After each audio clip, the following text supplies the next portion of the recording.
Praise the Lord. இன்றைய நாளுக்குரிய வேத வசனம் நீதிமொழிகள் 10வது அதிகாரம் 2வது வசனம்.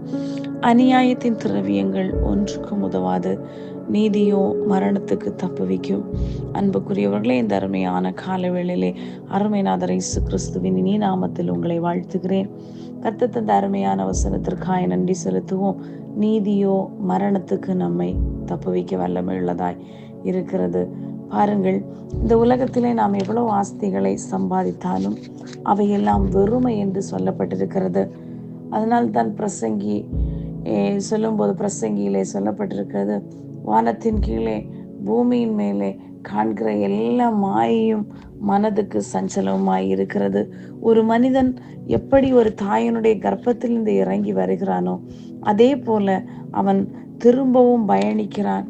இதற்காக எதையுமே அவன் கொண்டு வந்ததும் இல்லை, அவன் ஒன்றையும் எடுத்து செல்லவும் முடியாது.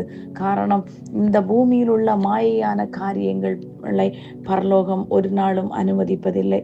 எவ்வளவு விலை உயர்ந்த காரியங்களை எவ்வளவு நேடினாலும், எவ்வளவு தேடி தேடி சம்பாதித்தாலும் கடைசியில் நாம் இந்த பூமியை விட்டு செல்லும் போது எல்லாவற்றையும் இந்த பூமியிலே விட்டு செல்ல வேண்டும். பாருங்கள், எதை இழந்தாலும் ஆத்தும ரட்சிப்பு விலையேற பெற்றதாய் காணப்படுகிறது. அன்புக்குரியவர்களே, ஆகையால் இந்த நாட்களிலே நீதியே மரணத்துக்கு தப்புவிக்குமானால் கர்த்தருடைய வார்த்தை எவ்வளவு ஆழமாய் செயல்படுகிறது பாருங்கள். அந்த வார்த்தை நம்மை விடுவிக்க வல்லமை உள்ளதாய் காணப்படுகிறது.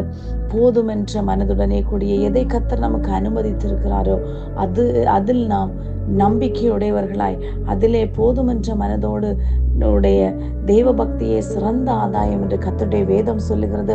கர்த்தருடைய ஆசீர்வாதம் ஐஸ்வர்யத்தை தரும், அதனோடு ஒரு நாளும் அவர் வேதனையை கூட்டுகிற தெய்வம் அல்ல. ஆகையால் தான் அநியாயமாய் நம்முடைய கைகளிலோ நம்முடைய சேமிப்பிலோ ஏதாவது காரியங்கள் இருக்குமாயின் பாருங்கள், ஒரு சகேயு கர்த்தரை கண்டபோது அவன் எல்லாவற்றையும் விட்டு கொடுக்க தயாரானான். காரணம், அவன் கண்ட உலகத்தின் காரியங்களை காட்டிலும் விலையேற பெற்ற ஆத்தும ரட்சிப்பை அவன் இழந்து போகாதபடி, அந்த ஆண்டவரை இழந்து போகாதபடி காத்து கொண்டான். ஆகையால் கர்த்தர் அவனோடு வாசம் பண்ணினார். அவனுடைய எல்லா வேதனைகளும் நீங்கி அவன் சுகமாயிருந்தான். அதுபோல இந்த நாட்களிலே ஏதோ ஒரு வேதனையோடு இருக்கிற அருமையான தேவனுடைய பிள்ளையே, கர்த்தரிடத்தில் கேட்பது உன்னுடைய இருதயத்தை தாயென்று. காரணம், நாம் இந்த உலகத்தில் எதையும் கொண்டு வந்ததில்லை, சகலமும் அவர் மூலமாய் நமக்கு தரப்பட்டிருக்கிறது. ஆகையால் இந்த நாட்களிலே கர்த்தருடைய ரட்சிப்பை பெற்றுக்கொள்வோம், அவருக்காய் ஆயத்தப்படுவோம். 1000 ஆண்டுகள் அவரோடு ஆளுகை செய்வோம். கர்த்தர் தாமே உங்களை ஆசீர்வதிப்பாராக. ஆமென்.